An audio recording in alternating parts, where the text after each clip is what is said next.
Good afternoon, everyone. I would like to welcome you all to our technical webinar today.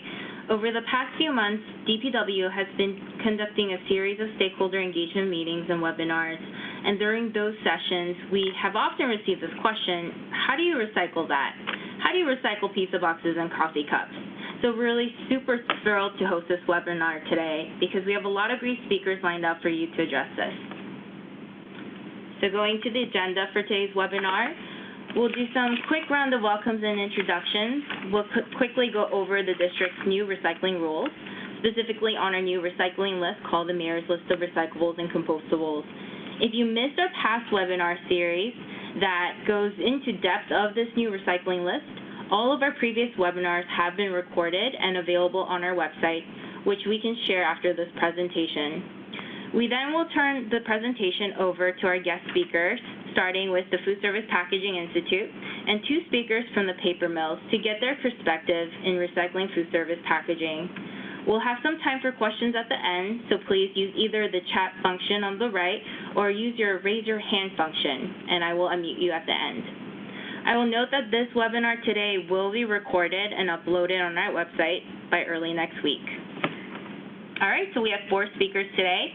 We have Annie White here, who is the manager of the Office of Waste Diversion at the DC Department of Public Works, Lynn Dyer, the president of the Food Service Packaging Institute, Rhea Hale, the director of public policy from ResRock, and Jim Schneider, the technical manager for Fox River Fiber. With that, I'll hand it over to Annie. Thank you, Helen. And thank you all for joining us. So as Helen mentioned, effective January 1st, 2018, a new requirement goes into place establishing a new list of materials that are considered and required to be recycled, whether it's a residence or a business, a commercial entity. So first I wanted to kind of walk you through how that list was developed. So the next slide is, in developing that list, we wanted to make sure, since this was going to be applying to all of the district, that we were including materials that were widely accepted. So first we surveyed 8 regional MRFs that were the closest to the district for about 70 different product types, and they were the MRFs, or the material recovery facilities, were asked which materials they accept, which ones they accept that they don't want, and which do they reject. And at the same time, we asked information about the types of bales that they make and where that product ends up.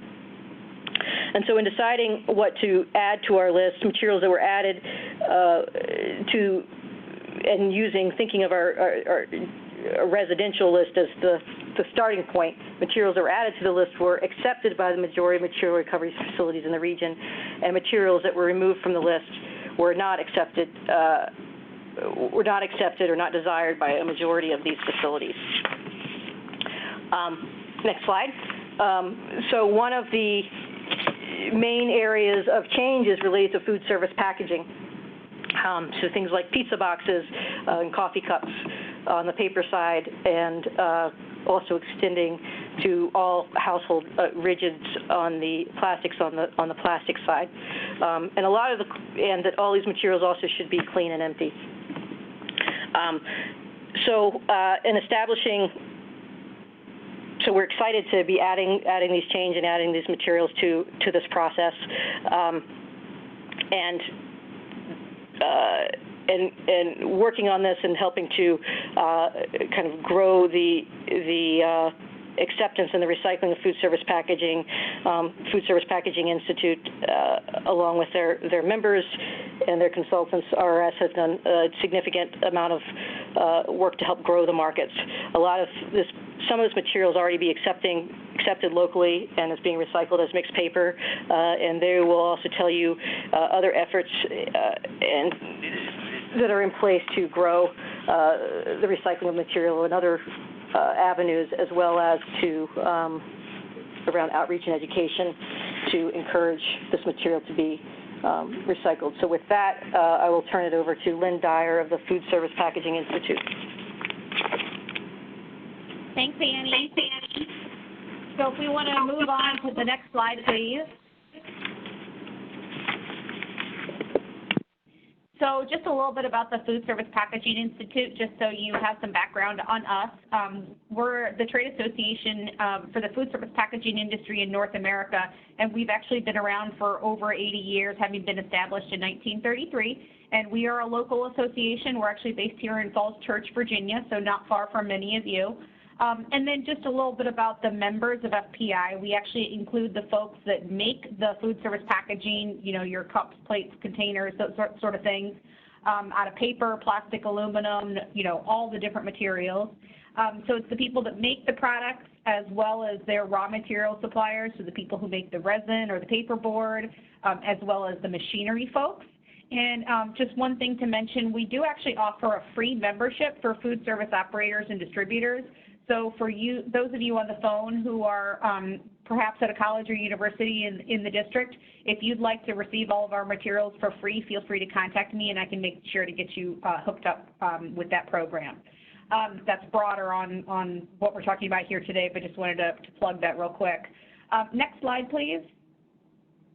So, you know, while we've been around for over 80 years, it's only been in the last few years that we've really been very focused as one of our programs within the association of really working to get our food service packaging products recovered either through recycling or composting.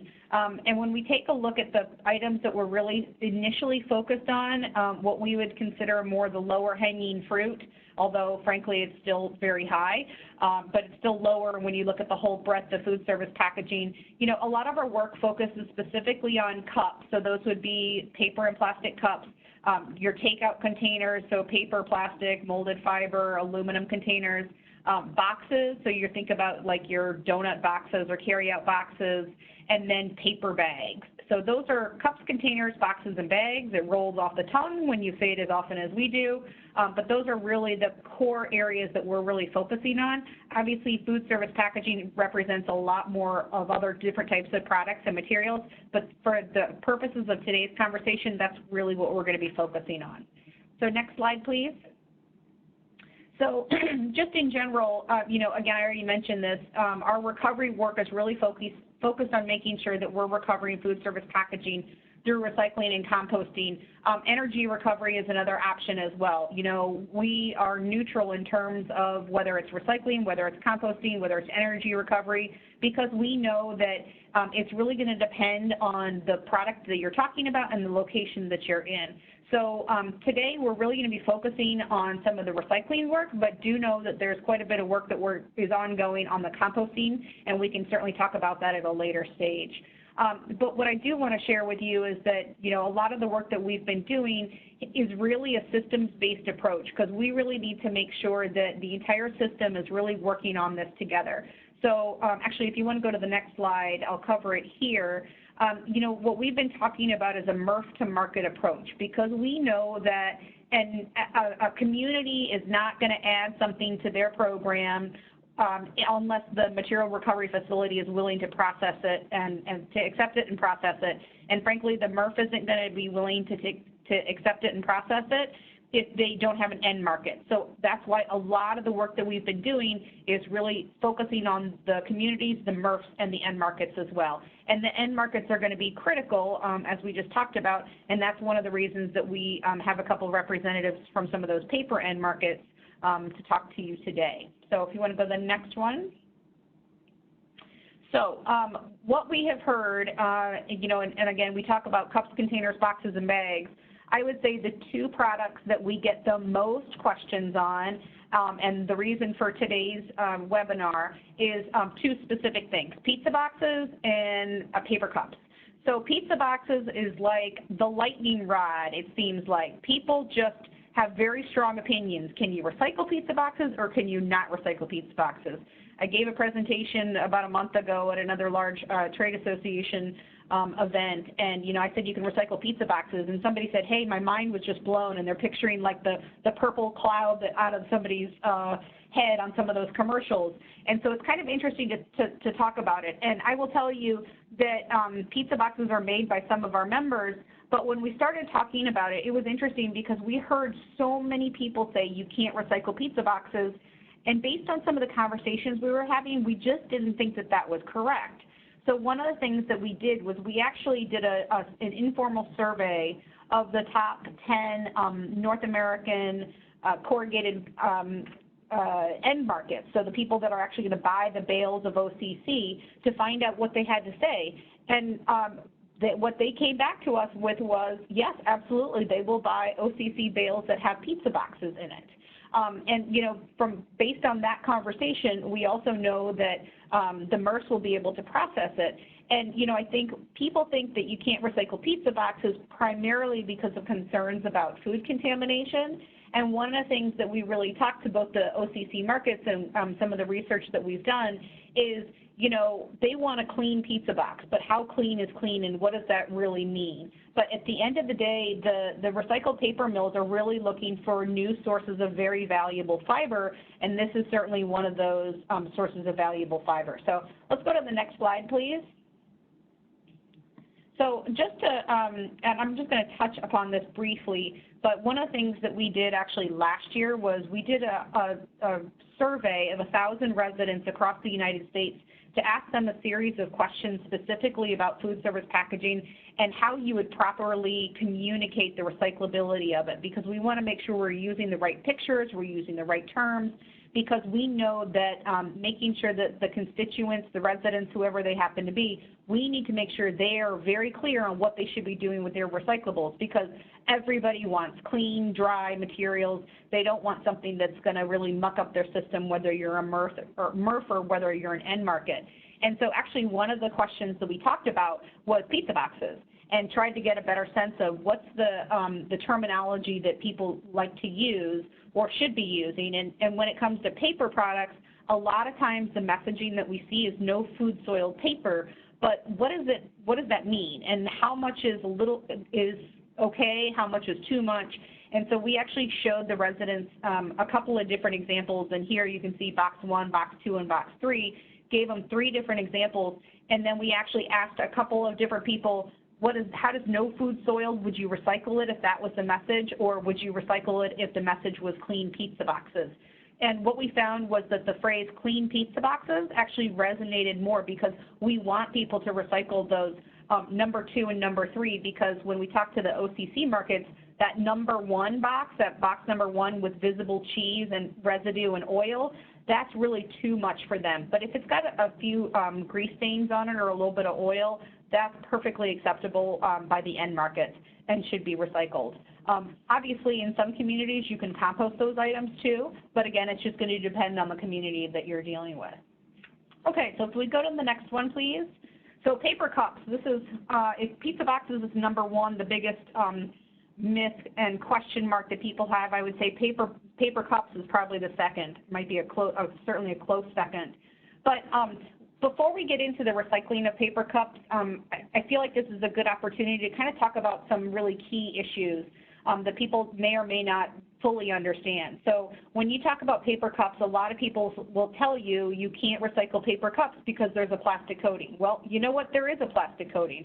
Don't let anybody tell you, oh, all the plastic or all the paper cups are wax coated. You know, paper cups used to be wax coated, but that was maybe 20 years ago.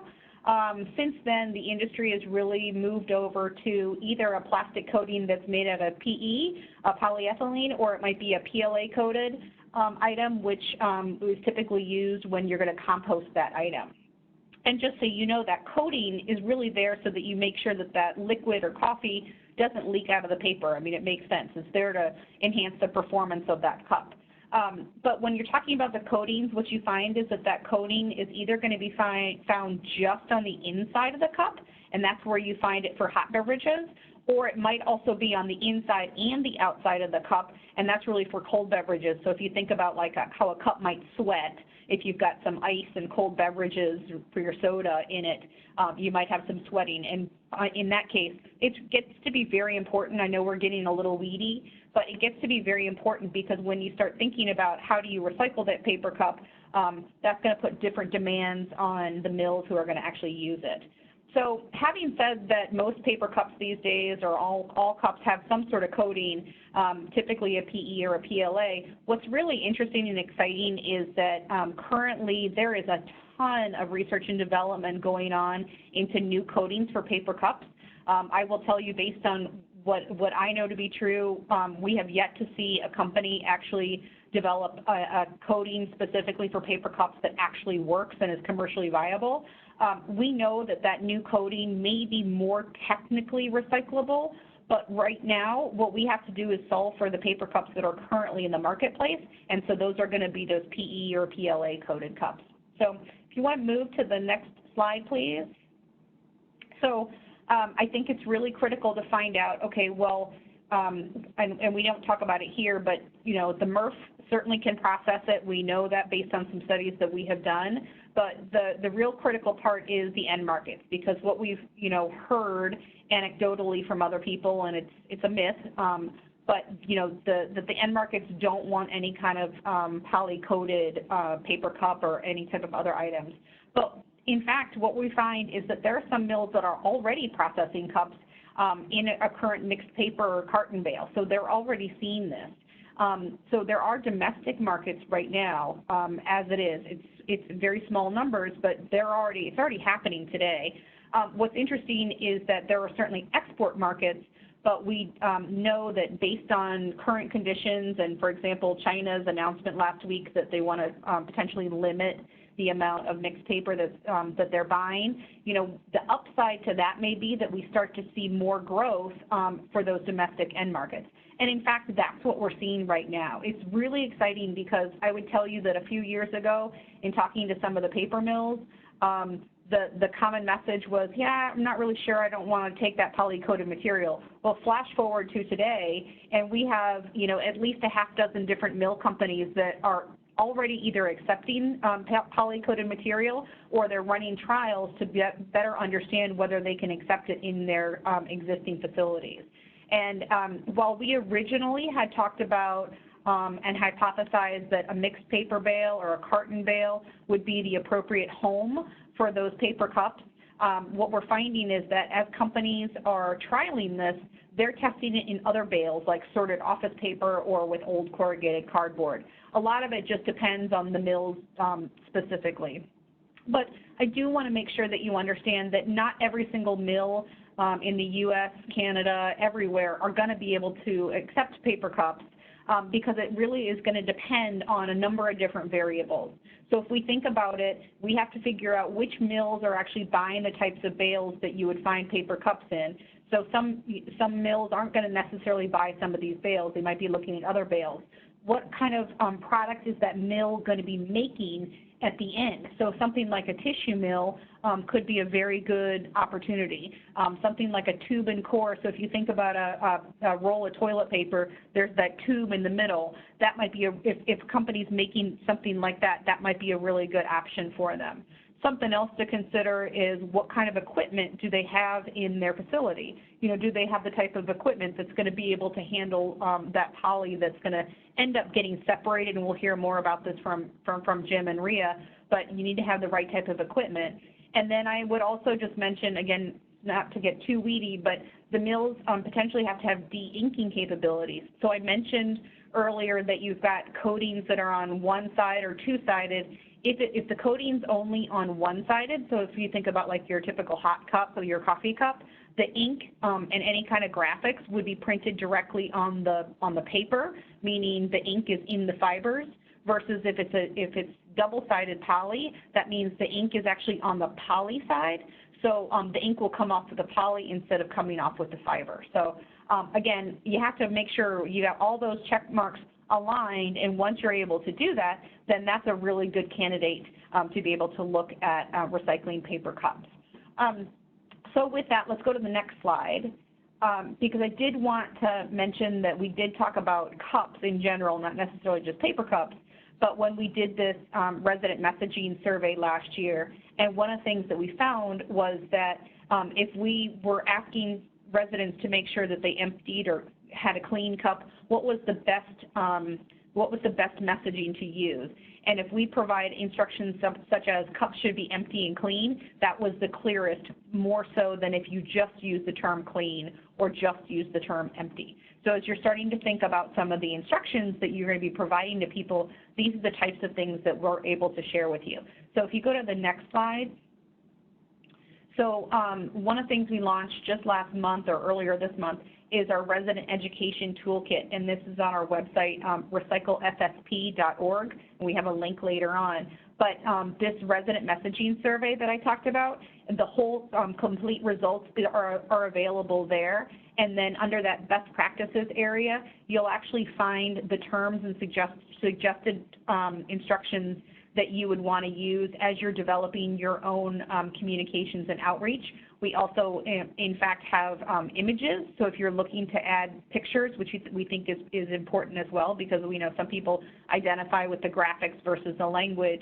And then we also have our own flyer that we've developed that you can actually personalize and use with some of your residents. So, for example, some of you that are again, college and university programs, if you're looking to, introduce some new information, feel free to use any of the information that's available for free here. So with that, I know that we talked about the importance of the end markets, and so what we really want to do at this point is let you have an opportunity to hear from some of the important end markets that we have right now that are considering or already using poly-coated materials and other materials in their systems.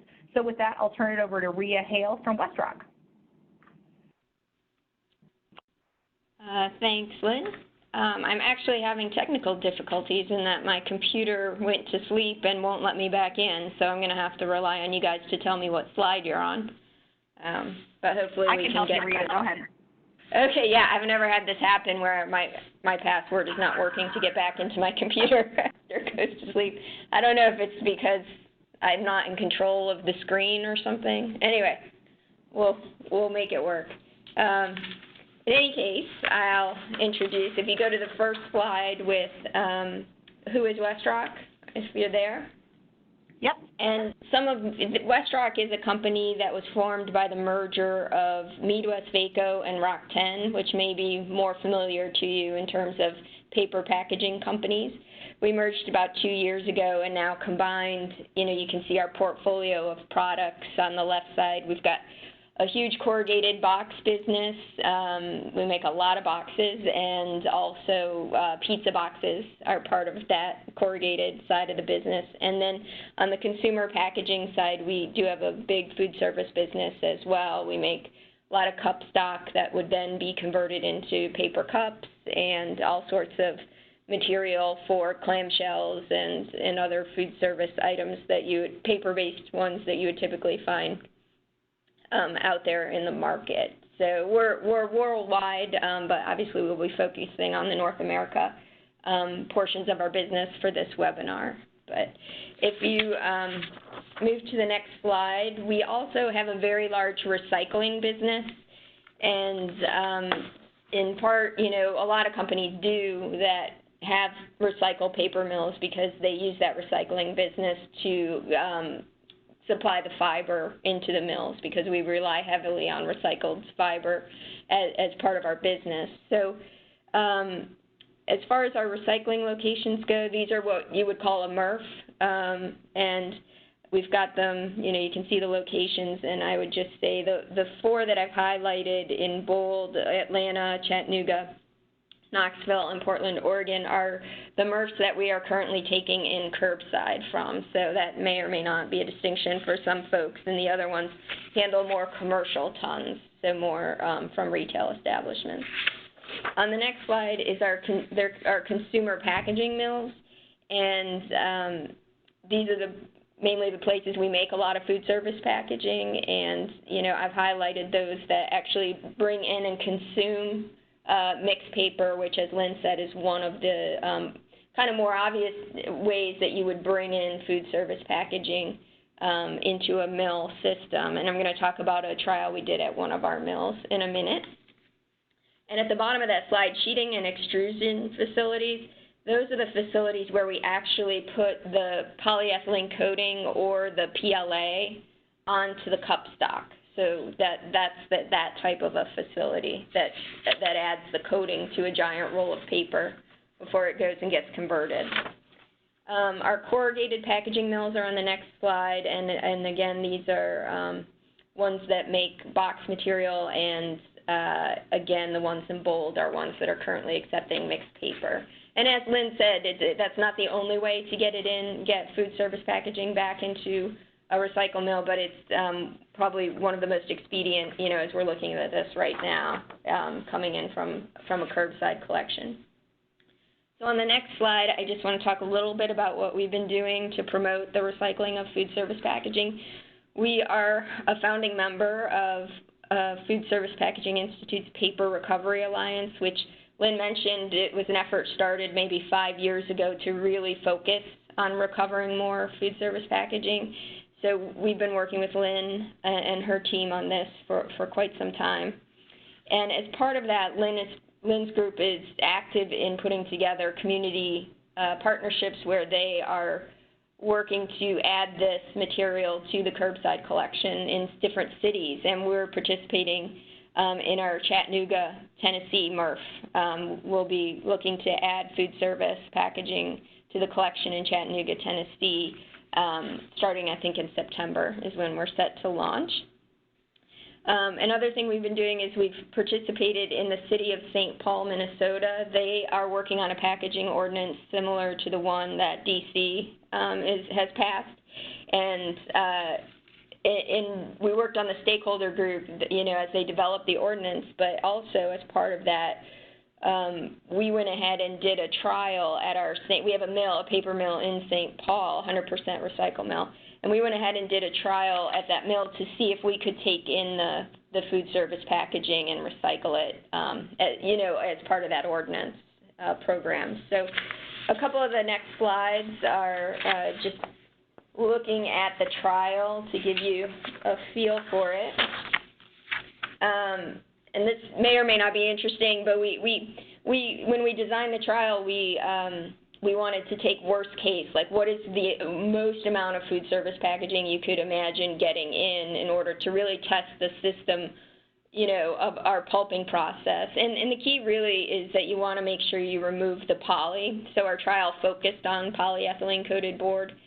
And the idea is if you don't remove the poly and that made it into the paper sheets, that it could cause quality problems around printing, the new paper packaging that we're making. And so it's important that the poly get removed. And so we designed our trial to really test that. And so we put in about 5 tons of polyethylene coated sheets because we make the sheets or the rolls of paper. It's not the actual cups. And so that's what we had in-house to use. And so we did that, and we put in, every hour, over an 8-hour shift, we put in large pallet loads of it, ranging from 800 to 200 pounds. So, over the course of an 8-hour shift, it accounted for about 3% of our furnish into that pulper, but for those short periods of time when that load was added to the pulper, and we'll see a picture here in a minute, it was up to 25% of the load in the pulper, which is, a significant challenge to a system if indeed you are thinking that polyethylene might be a problem. 60% of what we fed in was poly 2 side and 40% poly 1 side, and then 3 different fiber weights. And one of the things about poly 2 side, some people may think, oh, well, it won't spend enough time in the pulper for the water to penetrate poly 2 side. So maybe poly 1 side will be fine, but poly 2 side, we're just going to see that come out in the screens because it's not going to get to repulp. And, that's not what we found at all. We found we had excellent fiber separation, and all of the fiber was repulsed. So, and I'll talk about the results in a minute. But if you switch to the next slide, those are the giant stacks of polyethylene paper that we fed into our pulper. So just to give you a concept of what was being fed in. If you move to the next slide, you can see the white squares coming down a chute into a pulper, and you can see some corrugated boxes surrounding it, and then down in the bottom of the pulper. So that's how, when that comes up a conveyor belt and drops into the pulper. And in the next slide, you can see we are looking for rejects, which we were looking to see if any paper would come out of the system and not actually go through the normal process and get repulped, and we could not find any. You'll note all of the plastics that come out of our system. You know, although we have, you know, we strive to get paper in. Obviously, you know, there are plastics that creep into paper bales when you're accepting them. So you can see a lot of the plastic stuff that gets taken out of our system. And then in the next slide, that is where the polyethylene would actually come out. The first screen is really the larger chunks of things floating on a pulper, but this is where, when the polyethylene is separated from the poly, this is sort of the stream where it would come out. So it's called a combi sorter. So I had to learn all that stuff too. And then if you just go to our results page, you know, we had full separation of the poly. So we had, you know, all, you know, full fiber recovery, and it didn't impact our processes at all. We had engineers monitoring different pressures and things through the course of the trial, and there was no impact at all to the process. And then also the rolls of paper went through quality review, and there was no impact to the quality of the board.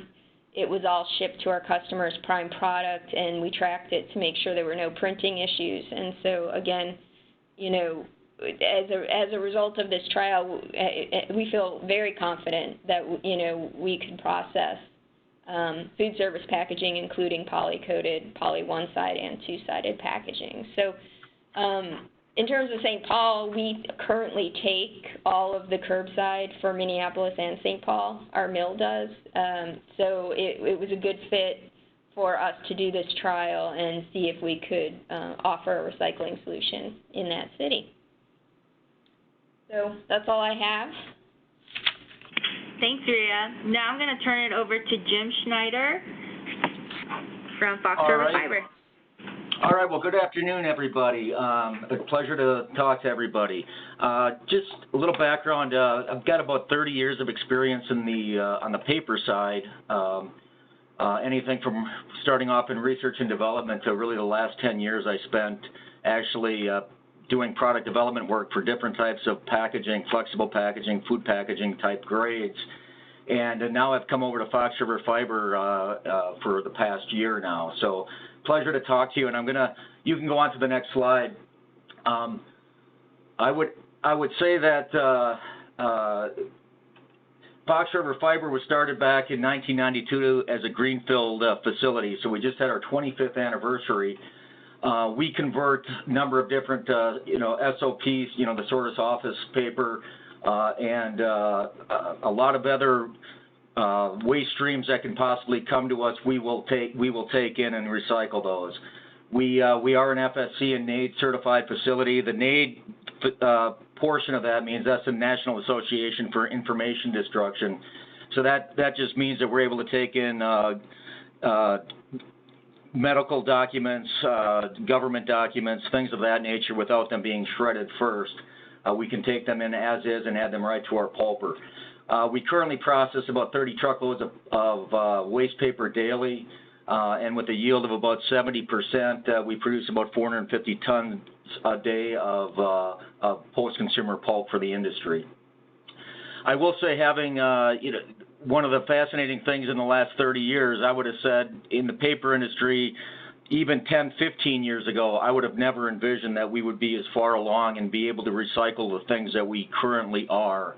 And, I spent a lot of time developing a lot of paper polyfoil grades, and never in my wildest dreams would I ever think that that material would be recycled. I always thought it would be intended or eventually ending up in a landfill or pelletized and burned in a boiler. But it's really exciting to see the progress that's been made and the types of materials that we are able to recycle and reclaim some very good usable fiber for the industry.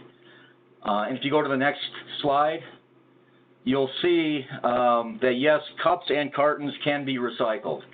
And what you're seeing there on the left, that is how we receive a lot of the gable top aseptic packaging or the gable top cartons These could be anything from your orange juice to your baby formulas, all of that stuff. So most of it's 100% printed.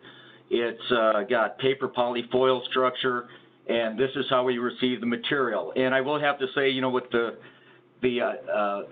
we're always pushing to have clean and empty as the recycling or for curbside recycling. I can tell you we get a lot of stuff that's not, it's fairly empty, but not really that clean. So, but I will say this, it's not a problem for us. We can manage that very well. Our process manages it very well. And we are able to take that material and turn it into what's on the right-hand side picture there, which is our finished pulp. And our finished pulp goes into a number of different things, from tissue grades to printing and writing grades, all the way up into direct food packaging grades once again. So if you go to the next slide, please. This is just a very quick summary of our process. What you see on the upper left-hand corner, that is our screening and detrashing. So that is actually what's coming out right after we go through our pulper and then really our detrasher. And as you can see in that picture, that's exactly how it comes out. You can see actually the long strips of foil and poly that comes out, and there's very, very little fiber attached to either the poly or the foil once we get done pulping and detrashing it. In fact, if you look at an aseptic packaging like an orange juice half-gallon container, it's very common that the plastic that will come out at the detrasher is still in the complete form of a plastic bag with the cap, in many cases, still attached. It's very, very effective at stripping off all of the fiber from that material. Once we're done with that, we go through our high-density cleaning stage where we're taking out a lot of our the heavier rejects. Some of those are the staples, the paper clips, or anything like that might come through with the waste paper.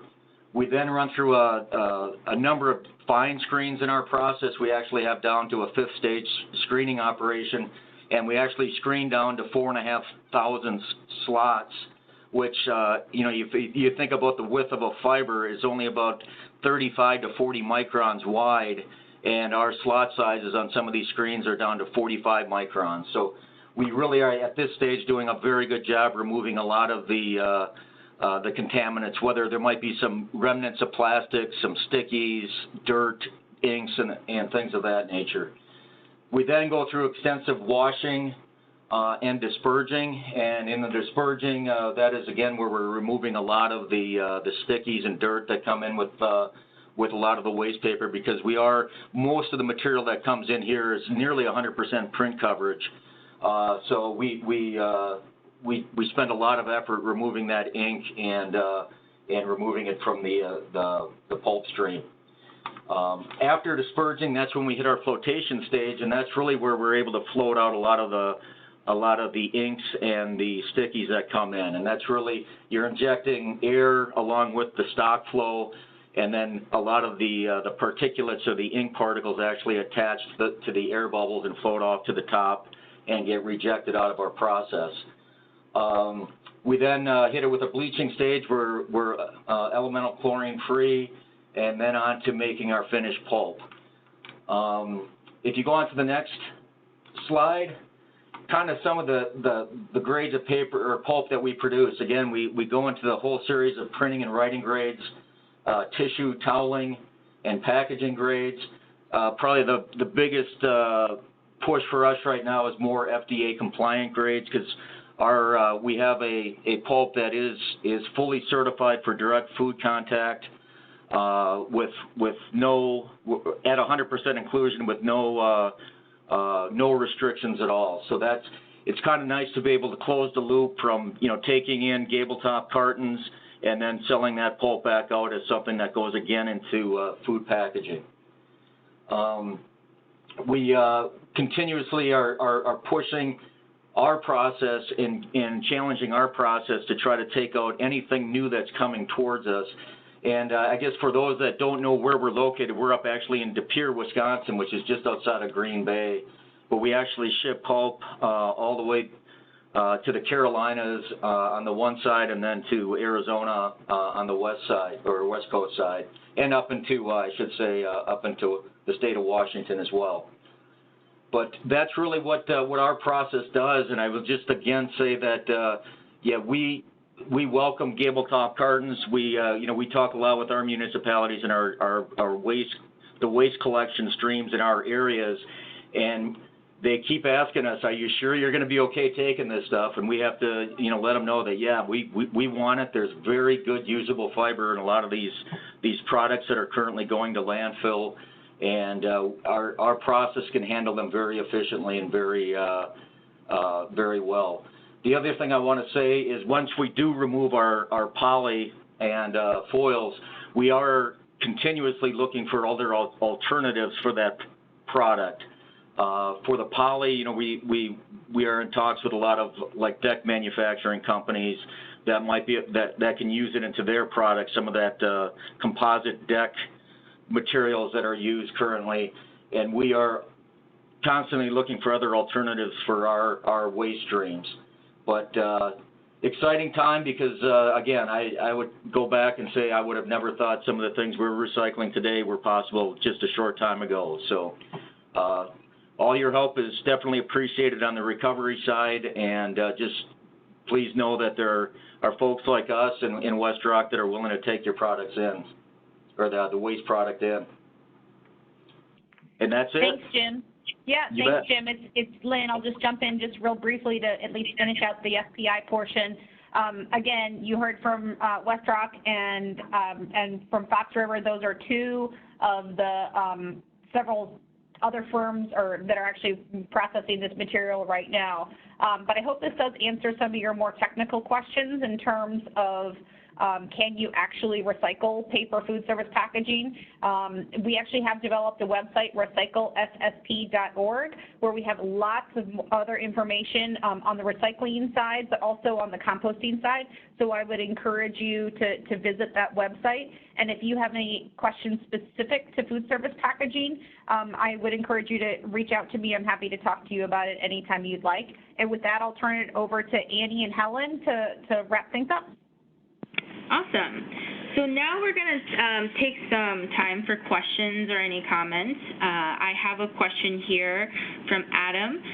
Is there anyone that is a MRF operator on the line that can give their opinion on paper cups? I don't think we have a MRF operator here today, but I'm going to ask Annie to help us answer that question. And if you could unmute Len too. Sure. So there was, apologies, we don't have a MRF operator on the phone today. And I think that question is how do these materials perform at the MRF and where are they ending up? And this actually is on FPI's site, and if you send us an email, we can send you a link to this as well. But there was a material recovery facility study done that on a variety of different types of material recovery facilities to test where they ended up, and the majority of, if we're looking at paper cups, are ending up in mixed paper, cartons or the newspaper stream. And there's a breakdown of where they end up, and also with other common materials where you can see the percentages and the of sort rate and how it compares to other commonly recycled materials. When we looked at the study, we felt like the capture rate was such that of this compared to other materials that we commonly accepted, that we felt comfortable, putting, including it in the mix. I know some more work is being done in that area, and Lynn, do you want to give some more input or thought about the MRF perspective?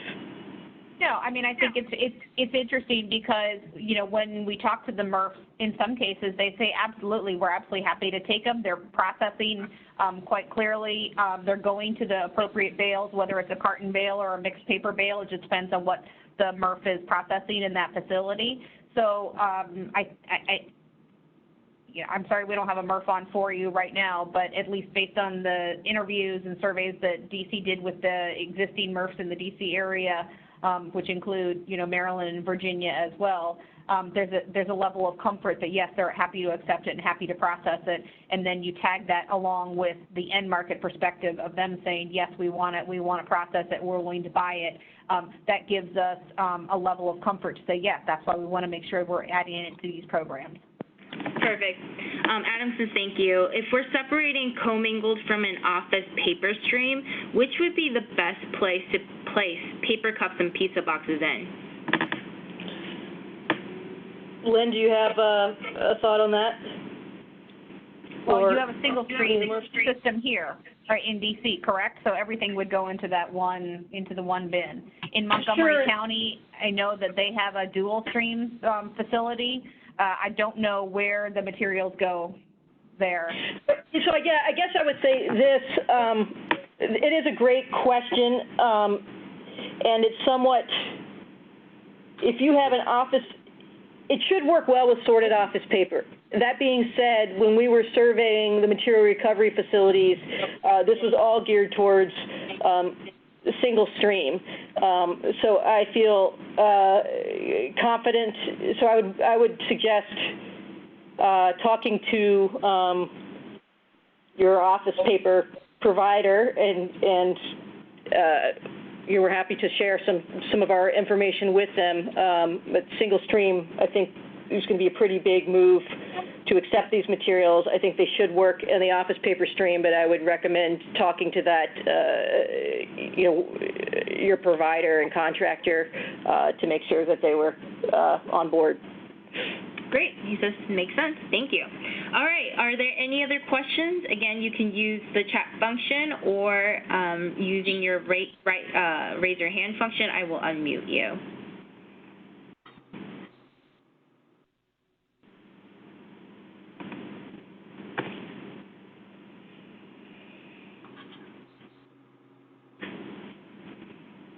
Is everyone persuaded that they can start recycling pizza boxes? Of course. Awesome. All right. Well, we don't have any other questions here, but I do have our email address and our website on the screen. It's zero.waste@dc.gov. You can also visit us on our website, dpw.dc.gov/recyclingcompostlist, and we have more information on that website for you. We are also in the development of a number of tools and resources for both the commercial and the residential sector, including colleges and universities. I know a lot of you guys are here on the line. So we will be following up with all of the stakeholders who have registered for this webinar for those resources as they come online. I just want to thank all of our speakers today. Thank you, Lynn and Ria and Jim and Annie, for sharing your expertise. And thank you everyone who have joined us on the call. Again, this webinar was recorded, so we'll definitely share this recording if you want to share with any of your colleagues. Thank you, and that concludes our presentation. Hope you have a wonderful week. Thanks so much. Thank you. Thank you.